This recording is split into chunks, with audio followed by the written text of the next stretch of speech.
तौबा उस वक्त तक और नेकी उस वक्त तक अल्लाह की बारगाह में काबिल कबूल नहीं होती जब तक साबका गुनाहों को मुकम्मल तर्क करने का इरादा ना किया जाए। हमसे कोई गुनाह हुए लेकिन मैंने साबका गुनाहों की माफ़ी नहीं मांगी और माफ़ी मांगे बगैर ही मैंने नेक काम करना शुरू कर दिए, तो याद रख ले कुरान की आयत बोल रही है अल्लाह ऐसे बंदों की इबादत को कबूल नहीं करता। इबादत किन की कबूल होती है? तो जब आप गुनाहों की माफी मांग कर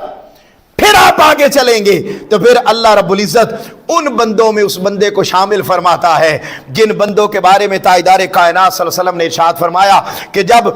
ईद का चांद नजर आता है तो अल्लाह रब्बुल इज्जत अपनी शान के लायक आवाज देता है, मेरे फरिश्तों गवाह हो जाओ, ये जो सारे बंदे जिन्होंने मेरी रजा की खातिर, मेरी रजा की खातिर, मेरे दीदार की खातिर, मेरी जन्नतों और लज़्ज़ात की खातिर, मेरे सवाब की खातिर, मेरे इनाम की खातिर रोजे रखे, इबादत की, तस्बीह और तालील की, फरिश्तों गवाह हो जाओ मैंने इन सब के गुनाहों को माफ फरमा दिया है।